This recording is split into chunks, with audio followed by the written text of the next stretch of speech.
और आइए अब हम आपको संभल के सर्कल ऑफिसर का वो बयान सुनवाते हैं जिसको लेकर राजनीति उत्तर प्रदेश में उबाल पर है। हालांकि एक पुलिस अधिकारी के तौर पर उन्होंने जो बयान दिया, उनकी तरफ से पुलिस में सूत्रों के मुताबिक प्रयास यही था कि सांप्रदायिक हिंसा की कोई गुंजाइश ही नहीं रहे। उन्होंने कहा कि जुमे की नमाज तो साल में 52 बार आती है, जुमा 52 बार आता है, लेकिन होली साल में एक ही बार आती है। आगे किस तरह से लोगों को काम करने की आवश्यकता है, क्या क्या करने की आवश्यकता है, सुनिए।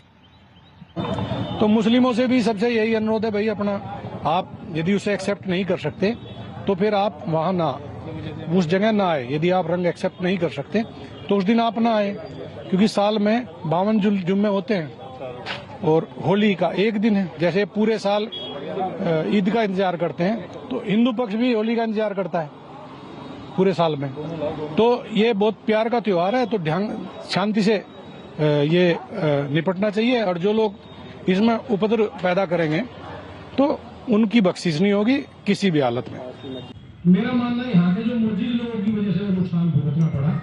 कुछ बेचारे आपस में उसका शिकार भी हुए, कुछ लोग उसमें जख्मी भी हुए, कुछ मरे भी हैं।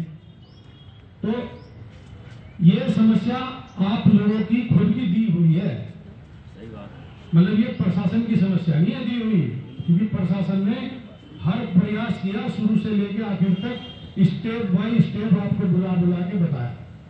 इसीलिए हम पीस कमेटी की मीटिंग करते हैं। मेरा मानना यह है, यदि आप अपने धर्म का सम्मान करते हो तो दूसरे को भी कीड़ा मकोड़ा मत समझो, उसका भी सम्मान करो। जब आदमी ये चीज सोच लेगा तो फिर उसके अंदर कोई चीज नहीं आएगी। जब उसे दिखेगा भाई अल्लाह भी वही है, भगवान भी वही है, पूछने का तरीका अलग है।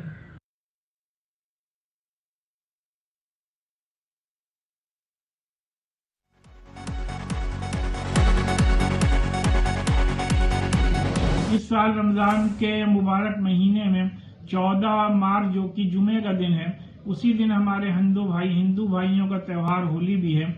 जुमे की नमाज और होली को मद्देनजर रखते हुए इस्लामिक सेंटर ऑफ इंडिया फिरंगी महल लखनऊ ने एक एडवाइजरी जारी करके तमाम मसाजिद की कमेटियों से ये अपील की है कि जिन मसाजिद में नमाज जुमा 12:30 से 1 के दरमियान है, वहां पर 1 घंटे का टाइम एक्सटेंड कर लिया जाए, जिससे कि नमाजियों को नमाज के लिए आने में किसी दिक्कत और परेशानी का सामना न करना पड़े और हमारे हिंदू भाइयों के त्यौहार में भी कोई खलल वाक़ ना हो। ये भी हिदायत दी जाती है कि चूंकि वो छुट्टी का दिन है और तमाम लोग अपने घरों पर ही होंगे, लिहाजा मुसलमान इस बात की कोशिश करें कि नमाज जुमा उस दिन अपने महल्ले की मस्जिदों ही में अदा करें, कहीं दूर दराज ना जाएं, जिससे कि किसी को भी कोई दिक्कत और परेशानी ना हो। और हमारे यहाँ जामा मस्जिद ईदगाह लखनऊ में, जहाँ की 12:45 पे जुमे की नमाज होती है, वहाँ पे नमाज का टाइम एक्सटेंड करके 2 बजे कर दिया गया है।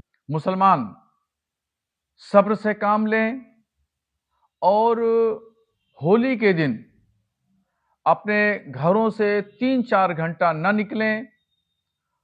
अगर कहीं बहुत ज्यादा जरूरी है निकलना तो निकलने में एहतियात बरतें। और मैं तमाम हिंदू भाइयों से भी यही अपील करूंगा कि वो होली के दिन इस बात का खास तौर पर ध्यान रखें कि अगर कोई मुसलमान रोजेदार जा रहा है या कोई हिजाब पहनी हुई महिला जा रही है तो उस पर रंग न डालें। अपने बच्चों को भी इस बात की हिदायत कर दें ताकि वो भी इस बात का एहतियात रखें। जो मस्जिदें हैं वहां का नमाज का टाइम 2:30 बजे कर लें और वो इलाके जो मुस्लिम अक्सरियती हैं वहां पर इट्जिट रखें, वहां पर नमाज का वक्त तब्दील करने की जरूरत नहीं है। और संभल के सर्कल ऑफिसर अनुज चौधरी के बयान को लेकर राजनीति अब गर्मा गई है। समाजवादी पार्टी ने आरोप लगाया है कि यह बयान एक पुलिस अधिकारी का नहीं, ऐसा लगता है जैसे भारतीय जनता पार्टी के किसी कार्यकर्ता का बयान है। वहीं दूसरी तरफ बीजेपी सर्कल ऑफिसर अनुज चौधरी के बचाव में आ गई है। पुलिस सूत्रों का भी यही कहना है कि उन्होंने जो बयान दिया था वो केवल एक प्रयास था कि शांति बिगाड़ने की साजिश कोई ना करे, जिस तरह से संभल में एक सुनियोजित साजिश के तहत एक बार पहले जब कोर्ट के आदेश पर सर्वे कराया जा रहा था तो शांति को भंग करने की साजिश की गई थी, जिसकी अभी भी जांच चल रही है। ये संभल सीओ का एक वीडियो वायरल है और जिस भाषा का इस्तेमाल संभल सीओ कर रहे हैं वो भाषा एक अधिकारी की नहीं हो सकती है। कहीं ना कहीं वो भारतीय जनता पार्टी के कार्यकर्ता के रूप में काम कर रहे हैं। उत्तर प्रदेश के सदन में जिस तरह से असंसदीय भाषा का इस्तेमाल हो रहा है उसका असर कहीं ना कहीं अधिकारियों पे भी पड़ रहा है। समाजवादी पार्टी समझती है कि देश में रहने वाले हिंदू मुसलमान, वो दिवाली का त्योहार हो, ईद का त्योहार हो या होली का त्योहार हो, वो सब मिल के साथ मनाते हैं। ना किसी को होली के रंग से दिक्कत है, ना ईद की सिवई से दिक्कत है। संभल के हालात जिस तरह के रहे हैं, संभल में जिस तरह से संवेदनशीलता बनी रहती है, ऐसी स्थिति में अगर प्रशासनिक अधिकारी ने कोई बयान दिया है तो उसको राजनीतिक चश्मे से नहीं देखना चाहिए, बल्कि एक कानून व्यवस्था के लिए दिया गया एक महत्वपूर्ण कदम है। ये व्यवस्था बनाने की जिम्मेदारी जिला प्रशासन की है, पुलिस प्रशासन की है। रमज़ान का महीना पवित्र महीना है। रमज़ान एक महीने तक चलता है और होली हिंदू धर्म का एक बड़ा पर्व है। मुझे पूरी उम्मीद है कि एक आपसी सामंजस्य के आधार पर सौहार्दपूर्ण तरीके से ये त्यौहार भी मनाया जाएगा और रमज़ान भी मनाया जाएगा। दोनों पक्षों को इस विषय पर निश्चित रूप से गंभीरता दिखानी चाहिए। और जिन लोगों को कतिपय लोगों को रंग डालने से परहेज होता है और उसको लेकर के कभी कभी छुटर-पुटर घटनाएं हुआ करती हैं। हालांकि लोग खुद ही बड़ा संवेदनशील लोग हैं। ऐसे लोग घरों से निकलते नहीं उस दिन जब रंग का समय दोपहर बाद तक का होता है और दोपहर बाद रंग खत्म होता तभी अपने काम से निकलते हैं। तो मेरी उनसे अपील है कि ऐसे लोग जो रंगों को पसंद नहीं करते या रंग डालना स्वीकारता नहीं है, उन्हें उन रंगों से परहेज है, ऐसे लोग उस दिन घरों से न निकलते हुए सहयोग करने का काम करेंगे तो ये बड़ी कृपा उनकी होगी। इस समय उत्तर प्रदेश का संभल होली के त्योहार से पहले अति संवेदनशील बना हुआ है और इसकी एक वजह भी है। नवंबर की घटना को आप ध्यान कीजिए, जब कोर्ट के आदेश पर वहां एक सर्वे कराया जा रहा था तो सर्वे के दूसरे दिन किस तरह से वहां हिंसा हुई, हिंसा जिसमें 5 लोग मारे गए और अब जिसकी न्यायिक जांच चल रही है। पुलिस के मुताबिक जांच में प्रारंभिक जो जांच उनकी हुई थी उसमें यह निकल कर आया कि जो हिंसा थी वो एकाएक नहीं हुई, एक सोची समझी साजिश के तहत हिंसा हुई और प्रयास उन उपद्रवियों का तो यह था कि जो जांच टीम थी, जो सर्वे टीम थी, उसको मौत के घाट उतार दिया जाए।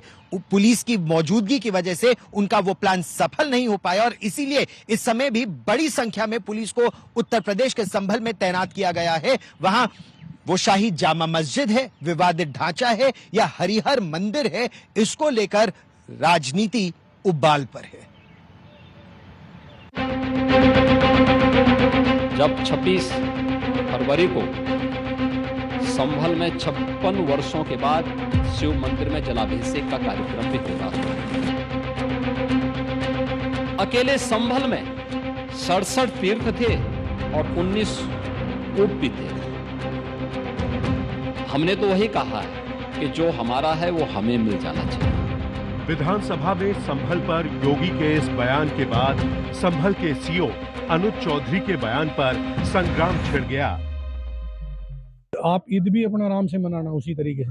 अब जैसे जो उस दिन जुम्मा है तो जुम्मा और होली, जुम्मे 52 आते हैं, होली एक आती है साल में, तो मुस्लिम समुदाय का वो भी बने। तो मैं तो ये चाहूँगा सब मिलके खेलें भाई, कितना बड़ा मन करें अपना, मिलके खेलें। और यदि उन्हें कोई आपत्ति है तो उस दिन बिल्कुल भी बाहर निकलने की गलती ना करें। समाजवादी पार्टी जहां अनुज चौधरी पर सीएम की भाषा बोलने का आरोप लगा रही है तो बीजेपी प्रशासन के समझाने का अपना तरीका बता रही है। 24 नवंबर की हिंसा के बाद संभल प्रशासन के सामने चुनौती है कि 14 मार्च को जुमे की नमाज और होली शांति से गुजर जाए। संभल के सीओ जहां सभी धर्मों के लोगों को अपने अंदाज में समझा रहे हैं, वहीं रेंज डीआईजी और संभल के एसपी फ्लैग मार्च कर किसी भी अनहोनी को टालने में जुटे हैं। इस बीच उज्जैन से प्रयागराज होते हुए भगवा त्रिशूल यात्रा संभल पहुंची। यात्रा में शामिल 120 त्रिशूलों को उन मंदिरों में स्थापित किया जाएगा जहां आक्रांताओं ने उन्हें ध्वस्त किया था। हिंसा वाली जगह से महज 300 मीटर दूर प्राचीन कल्की विष्णु मंदिर में भगवा त्रिशूल यात्रा पर फूलों की बारिश हुई। क्या यहाँ के हिंदू प्रेमी बंधुओं ने सज्जा की है मंदिर की, देखते ही बनता है। लेकिन कालांतर में जो हुआ, संबल को नष्ट और ध्वस्त करने का जो प्रयास हुआ, सैकड़ों वर्षों तक संबल को ध्वस्त किया गया। लेकिन एक सरकार ऐसी भी आई कि पुनः तीर्थों को जागृत कर रही है। तीर्थ जागृत हो रहा है। तीर्थ जो है पूरे देश, संबल हिंदुत्व का बहुत बड़ा केंद्र रहा है और आगे भी हमेशा रहेगा। किसी के नकारने से समाप्त नहीं होगा संबल। आरपीएफ और पीएसी के जवानों की तैनाती के बीच त्रिशूल यात्रा सुरक्षित संपन्न हुई। अब चुनौती अगले शुक्रवार की है, जब जुमा भी होगा और होली भी। 24 नवंबर की हिंसा में 12 में से 6 एफआईआर में चार्जशीट दाखिल की जा चुकी है। वहीं 80 आरोपी अभी भी फरार हैं। शहरों में उनके पोस्टर चस्पा कर कोर्ट से उनकी संपत्ति कुर्क करने के आदेश की अपील की जा रही है। संभल से अनूप कुमार के साथ अभिनव माथुर, आज तक।